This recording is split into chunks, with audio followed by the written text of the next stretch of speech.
Ni Hao Manila!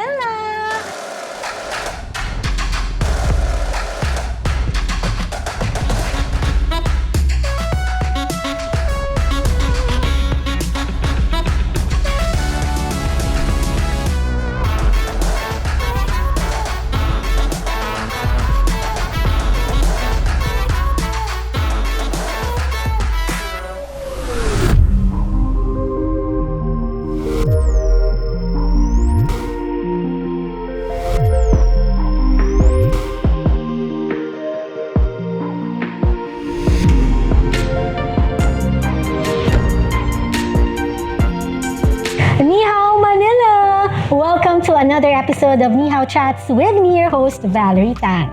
And for today's episode, we are here at the lovely and aesthetic cafe of KMC Armstrong to talk about traveling tips to China. And joining us are our young and dynamic guests, starting off with actor and commercial model Giles. Say hi. Hi. Ni Hao. Ni Hao. And we also have singer-songwriter Moira. Hi! Hello! Ni Hao.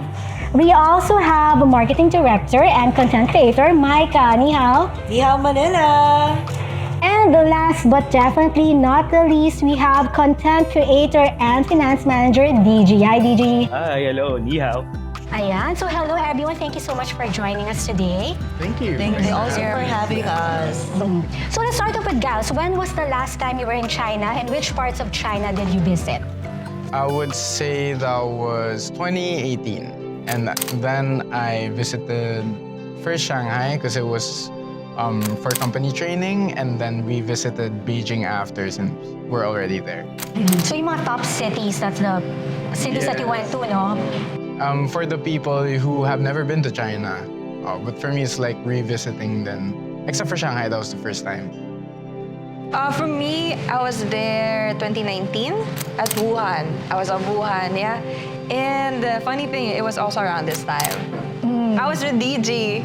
Yeah, I was with Dee Gee at Wuhan. So it was really a fun time because I was a first-time traveler as well at that time. So. To China? Yes. No, actually, it was my first time traveling. Out of the country? Out of the country. Okay. Oh. Sige, later we'll dive deep into your experience. Ha? Yes. Yeah, that's a different experience. Same. I was with them. Sa Wuhan. 2019 in Wuhan. Yeah. And then where else have you been to? I've been to China 4 times. Then I've been to different provinces, cities in China like Beijing, Guilin, Zhuhai, Guangzhou, Wuhan. So parang si Myka yung expert, ano? You've been to a lot of, a lot of parts of China na. Then Dee Gee, only Wuhan? Yes, only one lang, no, sa Wuhan lang din. That's my first time in China na experience so far. So how was your experience? As soon as you stepped into China, na culture shock ba kayo? Anything that's remarkable and memorable? First time, I wasn't expecting what I saw there. It was really, kasi when they told me about Wuhan, they said province pa, parang province ng China. So I was like, oh, maybe it was more quiet, ganyan. Then I got there, it's a city-like na. Ang gaganda ng structures, very vibrant, daming lights, and it was really cold. Nung around November, it was really cold then, back then, so.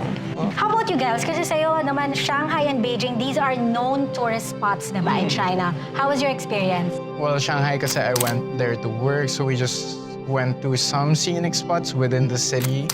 And it was city, so medyo expected na naman yun. It was nice to see, you know, different culture and be in another country. But I feel like Beijing feels more like cultural China.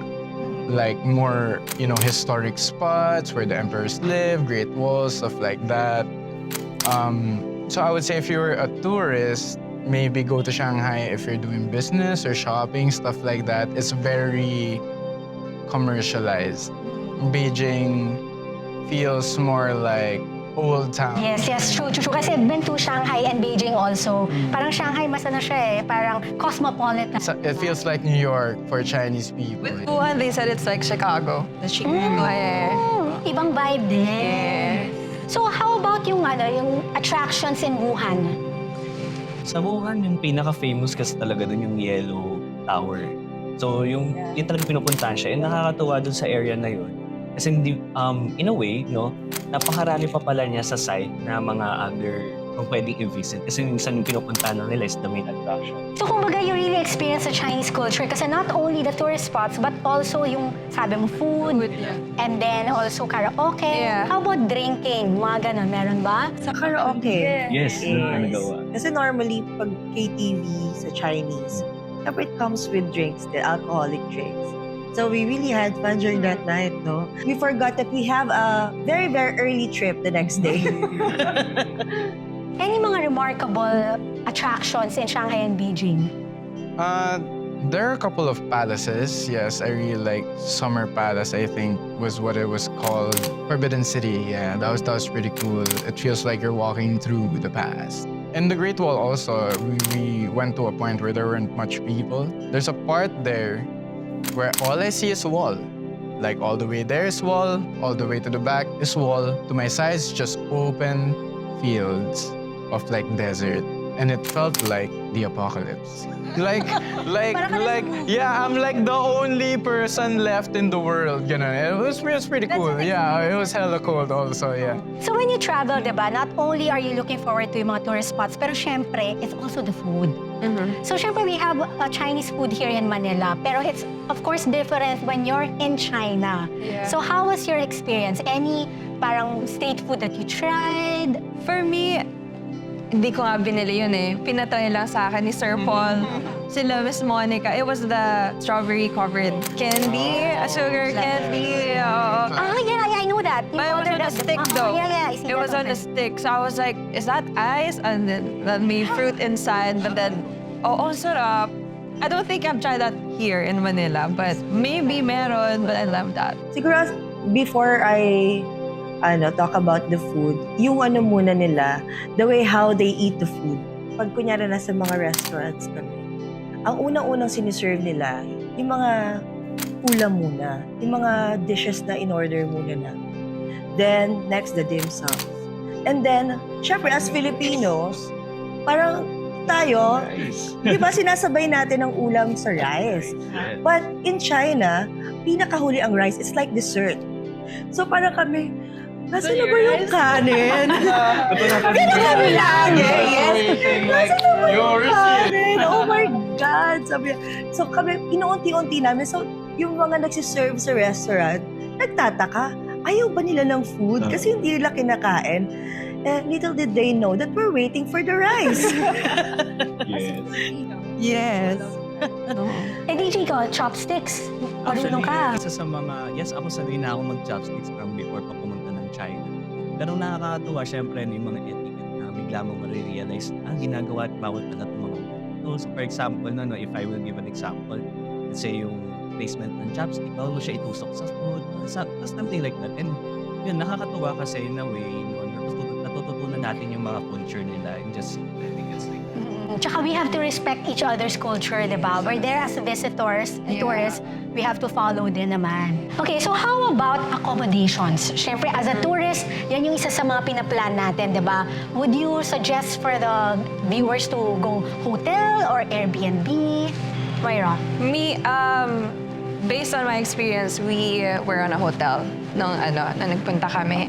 And I don't know if it's really like that, but yung hotel na it's really nice. Yeah, really nice. So, syempre, I would suggest hotel because I don't know who to contact and how they negotiate when it comes to Airbnb. Pagdating doon, syempre, language barrier could be a problem.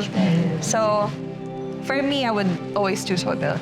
Not even kahit sa ibang country, I would always pick hotels. for me, hotel ako kasi mahilig ako sa mga buffet.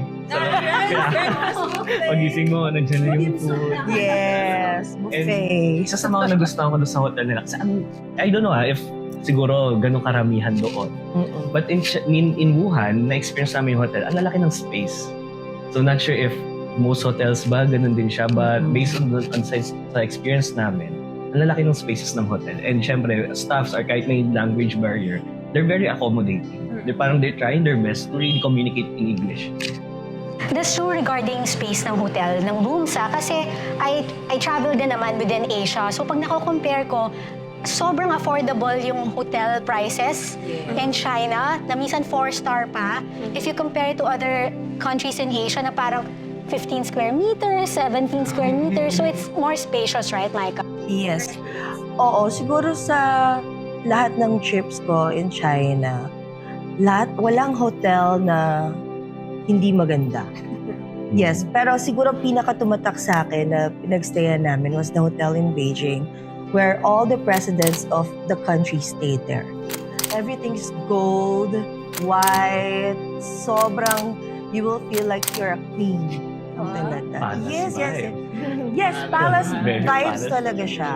So, yeah, if you wanna check the place, check out my vlog. The name of the hotel, I forgot lang. Pero I will never forget that hotel kasi sobrang spacious. Like for one person, siguro nga around 100 plus square meters siya. Wow! Yes, per person. Very spacious. Very, very spacious. And Reasonably priced? yes, Okay. we're so lucky because we stayed in that hotel for like 4 days during the whole stay in Beijing. I want to add lang, because I heard na not all hotels accepts tourists daw. So, you have to make sure, that's one thing you have to make sure na, syempre, from your trip, you have to plan it. And syempre, you have to make sure na that hotel you're gonna book accepts tourists. I didn't know that. They said, Okay. May iba siguro local tourists. maybe because of the language barrier lang. Oo, They yeah. couldn't, I think for the bigger cities, baka mas walang less language barrier. They can speak English. Yeah, I heard. But it's quite a language barrier still. For you, you can speak Mandarin. That's why you were able to navigate. Yes, even like just the basic will get you by, like about eating, about where to go, stuff like that. So basic phrases, you know, about where's this, how do I get here, what's the transportation, you know.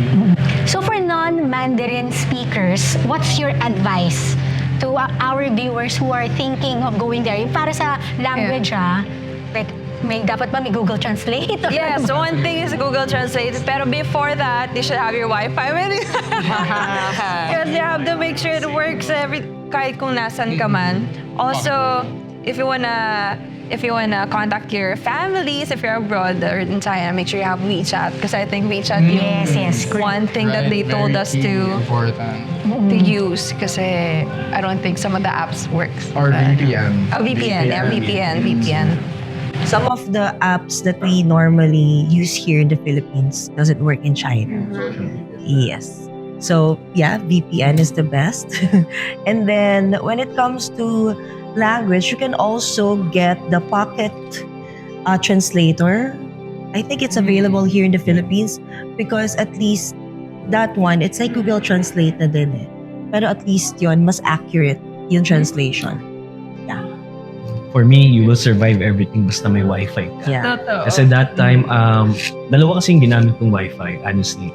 May pocketable Wi-Fi kasi parang may 50-50 chance ako mag-work ba to, yung signal or what. So, ang other backup ko doon is SIM card. So, they usually sell SIM cards in the airport. So ito, kailangan ko i-test yung Mandarin skills niyo, alright? Basic lang. Any Mandarin phrase that you know, Dee Gee? What do you call this? The thank you? Shit. Correct me if I'm wrong. Share. Ayan, I think yan kailangan when you buy something sa restaurant. Myka. Siguro mga basic lang yun. Dao siya, ha? And then, syempre, when you say xie, you say bukoshi. It's like bukoshi. It's like, well, you're welcome. Yeah. Yeah, I would never forget Dao Shanghai. Dao Shanghai, yes. Yeah, I still struggle saying it. But ang nagturo sa akin is our tour guide when we were in China. So sabi ko, I even have it on my vlog.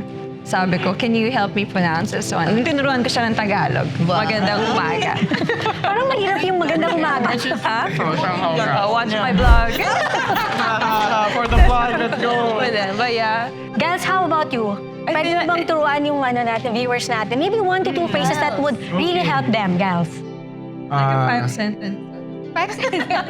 Okay, eto, if you're trying to haggle and you're buying stuff, the phrase is 可以便宜一点吗?可以便宜一点吗? Try. Again? 可以便宜一点吗? Yay! Penny, ipema. Yay! Oh, not bad! Not I should bad. remember that. So. What does it mean? Can it go any cheaper? Yan. Para sa ating mga nagsha-shopping, di ba? Alam mo, kasi sa China, pag nagtatawad kami doon sa mga shop, especially yung parang mga divisory area nila doon, kukuha kami ng calculator. Here. Oo, calculator. And then, ulit mo sa kanila. And then, ang tip mo dyan, kapag gusto mong ibigay nila sa'yo yung hinihingi mo na price, you will tell them your price, and then, if they say, no, and then you will say, okay, no, then you walk out. And then, hahabulin ka talaga nila. And then, okay, I'll give you. Something like that. Okay, good tip We love that tip. Pilipinas nag-work, but in other places as I think especially in China, yes. They like to mark up. Oo, tsaka syempre pag nakita ng tourist, di ba? Syempre, Yeah, ako nga, hindi na nga mukhang tourist. Tinataga pa rin. Let me get hurt. Can we take it back to 95? one major concern for travelers is of course safety. Did you feel safe nung sa travel nyo? Every